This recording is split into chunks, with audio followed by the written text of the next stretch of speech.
สบายดีทุกคน มื้อนี้เรากลับเข้ามาเรียนรู้เกี่ยวกับ Product Setting ในที่นี้เราจะเรียนรู้ทั้งหมดเกี่ยวกับ Product อยู่ในนี้เลยว่าเราจะมาเรียนรู้นำกันว่ามันมีหยังแหน่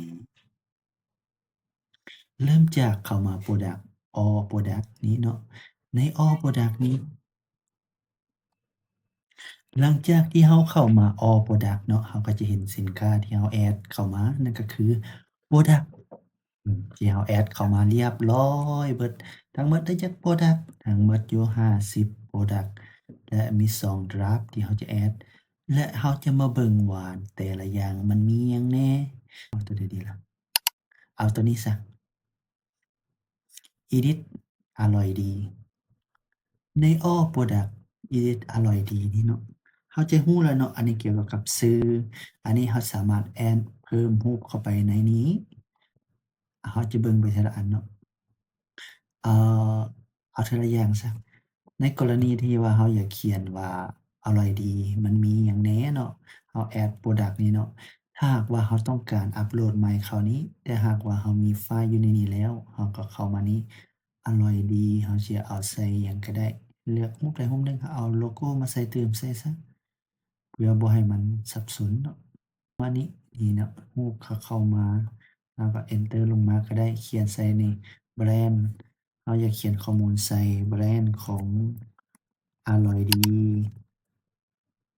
อร่อยดีเจ้าแล้วเลื่อนลงมาเราจะไปเห็นนี่ General Setting หมายความว่ามันจะมี Regular Price แม่นราคาปกติ Sale Price ขายราคาลดเนาะ Simple Price และก็ Group Price Extreme Price พวกนี้เราจะให้อธิบายนำหลังสำหรับ Virtual นี่ว่าเราต้องการให้โหลดบ่หรือว่าบ่ต้องการให้โหลดอันนี้แม่นของเราแม่นขายสินค้าเนาะเราจะบ่ได้ต้องการขายออนไลน์เนาะ เลื่อนลงมาใน Inventory เกี่ยวกับข้อมูลเกี่ยวกับสาง SKU หมายความว่าเป็นบอนที่เราเอาไว้เก็บสินค้าอย่างเช่นว่าเรามีสางอยู่บูดาเปสต์สางอยู่ Debrecen และสางอยู่เมืองอื่นๆอันนี้เลขรหัสพวกนี้เราก็สิสามารถใส่ได้อย่างเช่นว่าขายปึ้มเนาะ IBSBN EAN ของ EU นี่เนาะ Stock Quality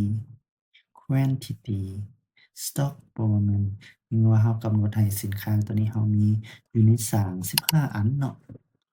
ว่าเราให้มันสามารถ tracking ได้เนาะ Allow back order หมายความว่ากรณีสินค้าเบิดลูกค้าบ่สามารถสั่งได้ตัวนี้ลูกค้าสามารถสั่งได้ Low stock หมายความว่าสินค้าเรายังน้อยเนาะให้แจ้งเตือน Zone Individual Limit หมายความว่าสินค้านี้ต่อ1ออร์เดอร์เราขายได้อันเดียวมันเป็นสินค้าสำคัญอันนี้ส่งคอมเมนต์เนาะถ้าหากว่ามีลูกค้าคอมเมนต์ก็เกิดขึ้นมาเราสามารถแอดข้อมูลใส่ได้คือกันมันก็คล้ายๆกับตัวนี้เลื่อนลงมานี่แม่น Shipping อย่างเช่นว่าอร่อยดีของเราตัวนี้ขนาดเท่าใด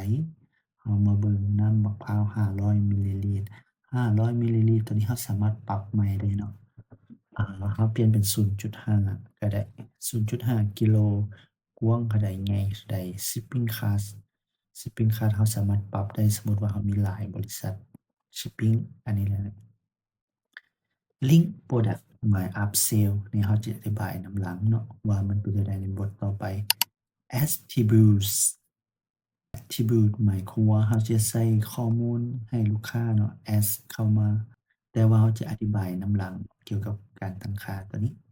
มองลงมาเลื่อนลงมาตัวนี้เป็น Advanced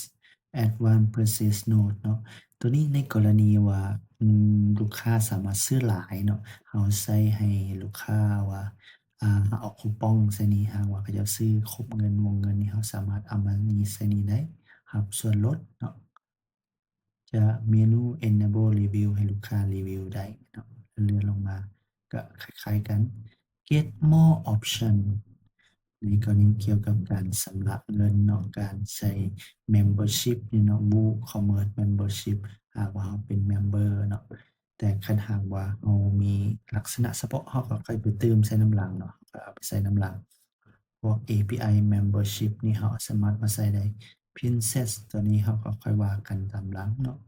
Snapchat พวกนี้เกี่ยวกับการโฆษณาเว็บไซต์หลังจากที่เรารู้จักเบิดทั้งมวลแล้วเนาะเรามาเบิ่ง เบื้องขวามือ ในเบื้องขวามือตอนนี้มัน Publish แล้วเนาะทุกคนสามารถเบิ่งได้อัปเดตล่าสุดวันที่เท่าใดเนาะนี่อัปเดตอย่างเช่นว่าอันนี้เราอะมีรูปตัวนี้สมมุติว่าเราอยากเติมรูปเข้าไปในนี้รายการสินค้าตัวนี้เราก็สามารถเพิ่มเข้ามาใน Add Product Add Product เพื่อบ่ให้มันสับสนเนาะเราก็เลือกเอารูปใดรูปหนึ่งมาใส่ก่อนก็ได้เอาเป็นหยังคือว่าเอาไป Android ใส่อยู่บ่เซา มันเป็นโลโกเนาะเขาก็เลยบ่อยากแปลงหลายเฮ็ดไปซั้น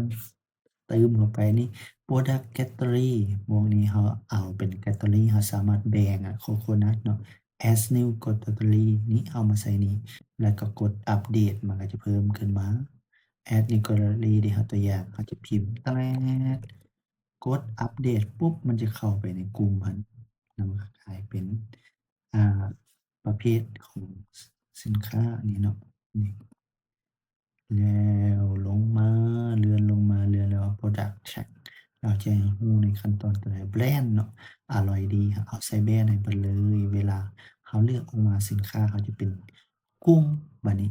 หลังจากเราเพิ่มแล้วเราสามารถกดอัปเดตอยู่นี้ถือว่าครบแล้วเดะนี่เบิ่งซ้ายและเบิ่งขวาเราอยากว่าไปครบแล้วเกี่ยวกับการตั้งค่าสินค้าของเราเลื่อนลงมาครบแล้วหรือยังรอท่าหน่อยหนึ่ง หลังจากเราอัปเดตสินค้าแล้วเราก็มากดปิด Purchase Update นี้เนาะเราก็มาเบิ่งนี่เดะสินค้าอร่อยดีของเราเมื่อกี้เราใส่เข้าไปนี่แบรนด์เราอร่อยดี Catalog Coconut Milk เมื่อกี้เราเอารูปโลโกนี้มาใส่มันก็ใส่เข้ามาเติมเพิ่มตัวนี้มามันก็ขึ้นมาถ้าเขามีหลายรูปมันก็จะเลื่อนๆๆๆๆๆมาอีกเข้ามานี่เนาะ นี่ก็แม่นวิธีการอัปเดตรายการสินค้าของเราอยู่ในเว็บไซต์เราและข้อมูลต่างๆเกี่ยวกับการตั้งค่าเว็บไซต์แล้วในคลิปต่อไปเราจะเว้าเรื่องรายละเอียดแต่ละจุดๆให้ทุกคนเข้าใจแล้วพบกันใหม่ลาก่อนนอนหลับฝันดี